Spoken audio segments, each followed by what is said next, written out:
પહેલા તો હું એટલું કહેવા માંગુ છું કે આ પોરબંદરની પ્રજા છેલ્લા 30 વર્ષથી આ વિકાસના નામે મત આપ્યા છે કે પોરબંદરની પ્રજાએ એટલો વિશ્વાસ કર્યો, ગાંડો વિશ્વાસ કર્યો કે પોતાના ઘરના ઉપર વિશ્વાસ કરતા કરતા વિકાસ ઉપર વિશ્વાસ કર્યો। આ કેવો વિકાસ છે? આ ઉદ્યોગનગર, આપણે આશાપુરા ચોકડી કે જ્યાં અહીંયા આપણે ઉદ્યોગનગરમાં જીઆઈડીસીમાં આટલા ઉદ્યોગો છે, તો એને આજે 20-25 વર્ષથી આ સ્થાનિક લોકોને અહીંયા રસ્તો નથી મળ્યો। આ તમે આઇકોનિક ખાડા રોડ જોઈ શકો છો। આ આઇકોનિક ખાડા રોડમાં 20 વર્ષથી આ વિકાસે જોયું જ નથી।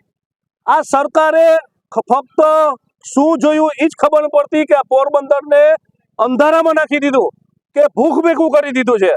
આ સ્થાનિકો આટલા ઊભા છે એ ખોટા નથી। આ વિકાસના નામે વોટ લીધા છે, તો આ સ્થાનિક ઉદ્યોગનગરની પ્રજા અત્યારના રોડ માંગે છે કે આજે ભીખ નથી માંગતી, એના વોટનું વળતર આપો। તમે શા માટે તમે દૂર ભાગો છો? આ જીઆઈડીસી ની પ્રજા તમને વધારવા માંગે, વિકાસને વધારવા માંગે, પણ સામે એને કામ તો આપો। એક રોડ નથી આપતા, એક મૂતેણી નથી આપી શકતા તમે। આ તમારો કઈ જાતનો વિકાસ છે તમારો? આ પ્રજા બોલે છે ના, પ્રજા સ્થાનિક જવાબ લ્યો તમે। આ હું નથી બોલતો, આ મને મારું લોહી ઉકળે છે। આ પ્રજા, હું પોતે આમ આદમી છું, પણ આ પ્રજાનો દુઃખ સહન ન કરી શકતો હું પણ અહીં ઉદ્યોગનગરમાં નીકળું છું આ મસાજ કરાવવા તમારી। આ તમારા રોડને હિસાબે મસાજ કરાવવી પડે છે।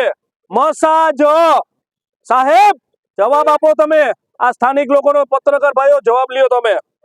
મારું નામ પ્રિયંક પ્રદીપભાઈ કોટેચા છે, બરાબર। હું અહીંયા પોરબંદરમાં અહીંયા આ એરિયામાં રહું છું ને અહીંયા મારી શોપ પણ છે। અહીંયા એટલું બધું ડસ્ટિંગ ઉડે છે કે અમે સવારે 9 વાગે શોપ ખોલીએ, અમારે 12:30 1 તો ખાલી ધૂળ કાઢવામાં જાય। અડધો દિવસ અમારો ધૂળ કાઢવામાં વયો જાય। અહીંયા ખાડા એટલા છે કે અમે કોઈ નીકળી શકતા છે, બરાબર। અમને જો આ વખતે આ રસ્તાનો જવાબ નહીં મળે તો અમે વોટિંગ કોઈ કરવા જવાના છે। આ એરિયાને એક પણ વ્યક્તિ વોટિંગ નહીં કરે, કેમ કે એક તો અહીંયા ધંધાની પ્રોબ્લેમ છે ને માથેથી આ બધું ખાડા ને ખડબા ને એવું બધું છે, બરાબર। વરસાદમાં એટલું બધું પાણી ભરાય છે કે અમારી દુકાન છે એની અંદર કેટલી બધી નુકસાની આવે છે, એવું બધું પ્રોબ્લેમ છે આ એરિયામાં।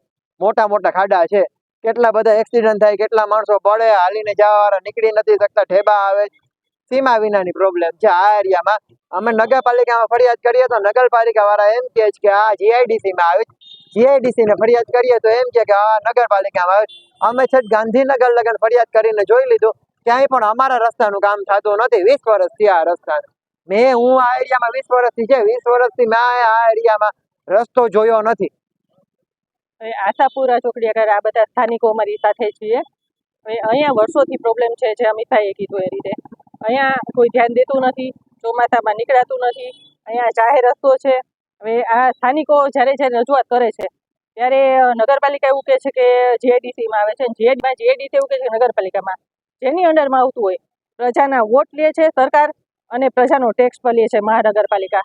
તો મહાનગરપાલિકાની જવાબદારી બને છે કે અહીંયા રસ્તા બનાવવા, ગટરની વ્યવસ્થા આપી। અને ચોમાસામાં તો બહુ અત્યંત દયનીય સ્થિતિ બની જાય છે, ત્યાંથી લોકો નીકળી નથી શકતા, વાહન નીકળી નથી શકતા। અહીંયા આવ્યા પછી સ્થાનિકોને જાણવા મળ્યું છે કે ગયા ચોમાસામાં અહીંયા અકસ્માત ખૂબ થયેલ છે અને મૃત્યુ પણ થયેલ છે। તો બહુ દયનીય હાલત છે। અને અહીંયાથી ઘણા બધા સ્કૂલ વાહનો નીકળે છે, તો બાળકો અહીંયાથી સ્ટડી કરવા માટે જાય છે, તો રસ્તો બહુ ખરાબ છે, તો અકસ્માતનો ભય હંમેશા રહે છે। અને આ રસ્તોમાં ધૂળની ડબરી એટલી ઉડે છે કે આજુબાજુના દુકાનોવાળાને, રહીશોના કેવી પરિસ્થિતિ હશે સરકાર અને નગરપાલિકા અહીંયા બેઠા પરિસ્થિતિ નહીં સમજી શકે। એક વખત સ્થળ ઉપર આવે તો એને પરિસ્થિતિ ખ્યાલ પડે કે ધૂળની ડમરી કેટલી ઉડે છે। બોર્ડમાં લોકોની નારાજગી છે, એટલે આ વખતે લોકો પરિવર્તન જરૂર લઈ આવશે, કારણ કે 20 વર્ષ થયા છે છતાં કોઈ આ વિસ્તારને, જીઆઈડીસી વિસ્તારને, મીરાનગર છે, જીઆઈડીસી છે, સુરુચિ સ્કૂલની આગળ એરિયા છે, એ વિસ્તારમાં કોઈ પણ ડેવલપમેન્ટ થયું નથી। જ્યારે ભાજપની સરકાર હતી ત્યારે પણ કોઈ ડેવલપમેન્ટ થયું નથી, અને મહાનગરપાલિકા સત્તા ઉપર આવી એ પછી કોઈ વિકાસ થયો નથી। મારું નામ નિર્મલસિંહ ગુરુબક્ષસિંહ હિંમત। મારી ઇલેક્ટ્રિકની દુકાન છે હિંમત રિવાઇન્ડિંગ કરીને। છેલ્લા 30 વર્ષથી આ દુકાનમાં હું બેઠો છું અને કામ કરું છું। મને 10 વર્ષે એક રોડ બનતા દેખાણો હતો, એ ડામર જરાક પાથરી ગયા હતા, એ પછી 30 વર્ષથી આ રોડ બન્યો જ નથી। આ રોડ બનાવવો નથી કે રોડ બનવો નથી કે હું છે કાંઈ ખબર નથી પડતી। જ્યારે કોઈ પણ મોટાને આવવું હોય મોટા ને કોઈ ફંક્શન કરવું હોય તો એ રોડ ઉપર માટી ધૂળ પથરી દે છે, ત્યારે આવી જાય એ આરામથી નીકળી જાય. અને પછી અમારે ધૂળ ખાવાની રહીએ, અમારા બાઇકમાં ખાલી ધૂળ જ આવે, નકરી માટી ને માટી જ આવે. એ પછી ગયા પછી કોઈ આવતું નથી. હવે એ જવાવાળા એ નથી જોતા કે રોડ છે કે પછી માટી પાથરેલી છે. અમે છેલ્લા 30 વર્ષથી આ ખાડા ને ખરબા ને બધું જોયું છે, પણ કોઈ જાતનું કોઈ નિકાલ જ નથી કરતા. એ કે ઉદ્યોગનગરમાં છે ને આ ઉદ્યોગનગર વાળા કે મેં તો અહીંયા ફરિયાદ કરી, પણ હવે પહેલા એ ટેબલ પર બેસીને ડિસાઈડ કરે કે આ રોડ કેમાં આવે છે, ઉદ્યોગમાં આવે છે કે પછી નગરપાલિકામાં આવે. જો મહાનગરપાલિકામાં આવતું હોય તો ઉદ્યોગ મહાનગરપાલિકામાં આવે કે નથી એ પાકું કરે.